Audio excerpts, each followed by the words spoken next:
Bienvenido al resumen de la lección de Escuela Sabática.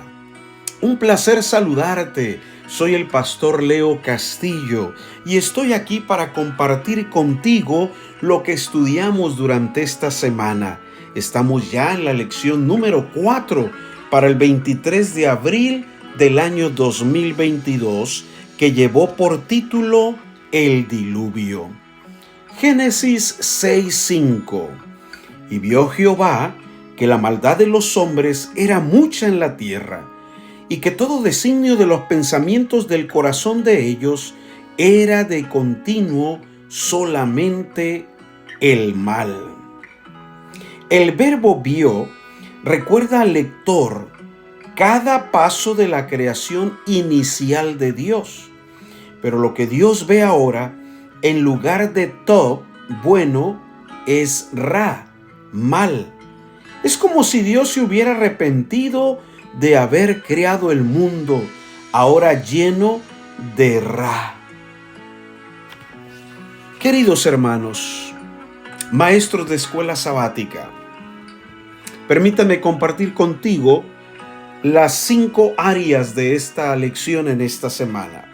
En primer lugar, la preparación para el diluvio. Génesis 6, versos 13 a capítulo 7, versículo 10. Encontramos algunas lecciones en el relato de la historia humana en sus comienzos. Al igual que Daniel, Noé es un profeta que predice el fin del mundo. El arca del diluvio permitió la supervivencia de la humanidad. Por lo tanto, Dios dio a Noé las dimensiones exactas del arca y explícitas instrucciones acerca de todos los detalles de su construcción. La sabiduría humana no podría haber ideado una estructura de tanta solidez y durabilidad. Dios fue el diseñador y Noé el maestro constructor. La obediencia de Noé se describe como parte del plan de salvación de Dios. Noé se salvó simplemente porque tuvo la fe para hacer lo que Dios le ordenó. Fue uno de los primeros ejemplos de una fe que se manifiesta en la obediencia, el único tipo de fe que cuenta. Y te pregunto, ¿por qué solo se salvó la familia de Noé? Conversa con tu clase de escuela sabática. Parte número 2. El suceso del diluvio.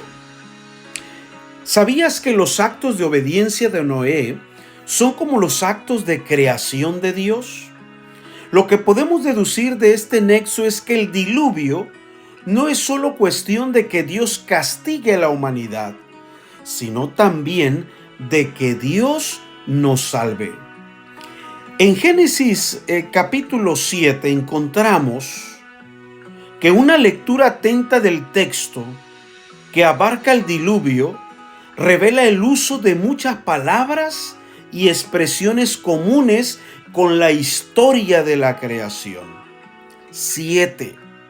Génesis 7, 2, 3, 4, macho y hembra, Génesis 7, versos 2, 3, 9 y 16, según sus especies, Génesis 7, 14, bestias, aves, reptiles, aliento de espíritu. Interesante. Estos ecos de los relatos de la creación ayudan a revelar que el Dios que crea es el mismo Dios que destruye. Deuteronomio 32, 39. Pero estos ecos también transmiten un mensaje de esperanza. El diluvio está destinado a ser una nueva creación a partir de las aguas, lo que lleva a una nueva existencia. Dios primero tiene que destruir lo que existe para dar cabida a una nueva creación posterior. La creación de la tierra nueva requiere la destrucción de la antigua. El suceso del diluvio prefigura la futura salvación del mundo en el tiempo del fin. Vi un cielo nuevo y una tierra nueva, porque el primer cielo y la primera tierra pasaron y el mar ya no existía más. Apocalipsis 21, versículo 1. ¿Qué hay en nosotros que necesita ser destruido para dar paso a una nueva creación? Comparte con tus alumnos en tu clase. Parte número 3. El fin del diluvio. En Génesis 8, versículo 1, nos preguntamos, ¿qué significa que Dios se acordó de Noé? El verbo sahar, acordarse, significa que Dios no se había olvidado. Es más que un simple ejercicio mental. En el contexto del diluvio, se acordó Dios significa que la lluvia fue detenida y que Noé pronto podría salir del arca. Y aún así, Noé sale únicamente cuando Dios finalmente le dice que lo haga. Génesis 8, versos 15 al 19. Es decir, incluso cuando sabe que es seguro irse, Noé todavía confía en Dios y espera la señal de Dios antes de salir del arca. Esperó pacientemente dentro del arca. Finalmente, dice la historia, que descendió un ángel del cielo, abrió la maciza puerta y mandó al patriarca y a su familia que salieran a tierra y llevasen consigo todo ser viviente. Pregúntate en tu clase, ¿cómo te ha mostrado Dios que se acuerda de ti? Parte número 4. El pacto. Primera parte. En Génesis capítulo 8, versículo 20, ¿qué fue lo primero que hizo Noé cuando salió del arca? ¿Te has preguntado? Sabes, querido hermano, Noé adoró a Dios inmediatamente después del diluvio. Otro suceso de creación en todo el sentido de la palabra. Noé tuvo que recurrir a un sacrificio. Y esta es la primera mención en las Escrituras de un altar. El sacrificio es un holocausto, el sacrificio más antiguo y frecuente. Para Noé, este sacrificio era una ofrenda de acción de gracias ofrecida para expresar su agradecimiento al Creador, quien lo había salvado. Pero también encontramos en Génesis 9 cómo afectó el diluvio a la dieta humana. Y sabes, debido al efecto del diluvio, los alimentos vegetales ya no estaban disponibles como solían estarlo. Por lo tanto, Dios permitió que los seres humanos comieran carne animal. En el relato de la creación, los seres humanos y los animales compartían la misma dieta vegetal y no representaban una amenaza mutua. Una vez que comenzaron a comerse entre sí, los seres humanos y los animales, sin duda, desarrollaron una relación bastante diferente de la que habían disfrutado en el jardín del Edén. Sin embargo, la tolerancia de Dios tenía dos restricciones. En primer lugar, no todos los animales eran aptos como alimento. No. La primera restricción estaba implícita en la distinción entre animales limpios e inmundos, que era parte del orden de la creación. Y la segunda era explícita y nueva, y era abstenerse de consumir sangre, porque la vida está en la sangre. Génesis capítulo 9, versículo 4. Y en quinto lugar, el pacto, segunda parte. Génesis 8, 21 a Génesis 9, versículo 1, nos preguntamos, ¿cuál era la importancia del compromiso de Dios con la preservación de la vida? El compromiso de Dios de preservar la vida fue un acto de gracia. No fue el resultado de los méritos humanos.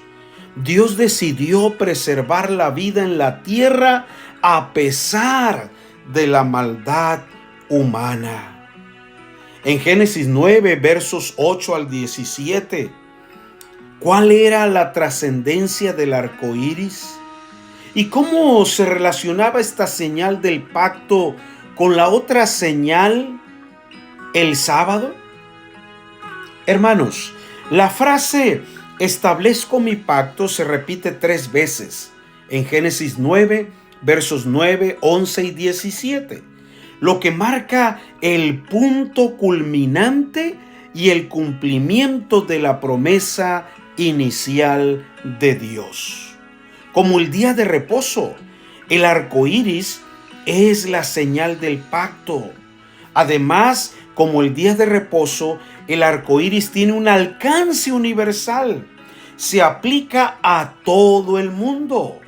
Así como el sábado, como señal de la creación, es para todos, en todas partes, la promesa de que no habrá ningún otro diluvio mundial.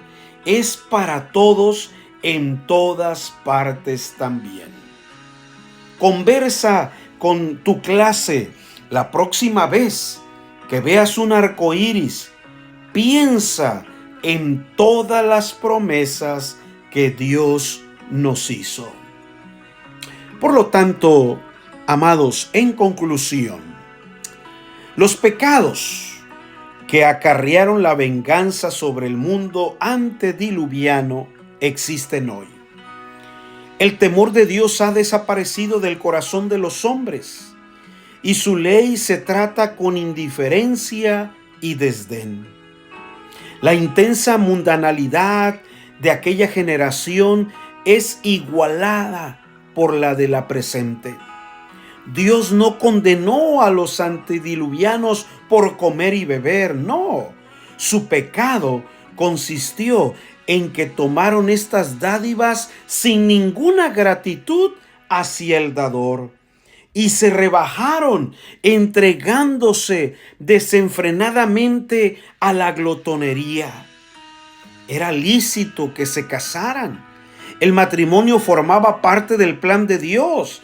Fue una de las primeras instituciones que Él estableció. Dio instrucciones especiales tocantes a esa institución, revistiéndola de santidad y belleza. Pero estas instrucciones fueron olvidadas y el matrimonio fue pervertido y puesto al servicio de las pasiones humanas. Condiciones semejantes prevalecen hoy día. Lo que es lícito en sí es llevado al exceso. El fraude, el soborno y el robo se cometen libremente entre humildes y encumbrados. La prensa abunda en crónicas de asesinatos. El espíritu de anarquía está penetrando en todas las naciones. Y los disturbios que de vez en cuando excitan el horror del mundo no son sino señales de los reprimidos fuegos de las pasiones y de la maldad que una vez que escapen al dominio de las leyes llenarán el mundo de miseria y desolación. El cuadro del mundo antediluviano que pintó la inspiración representa con fiel veracidad la condición a la cual la sociedad moderna está llegando rápidamente. Ahora mismo, en el presente siglo, y en países que se llaman cristianos, se cometen diariamente crímenes tan negros y atroces como aquellos por los cuales fueron destruidos los pecadores del antiguo mundo. Conversen las siguientes preguntas en su clase. ¿Cuáles son las características comunes de la sociedad antediluviana y la nuestra?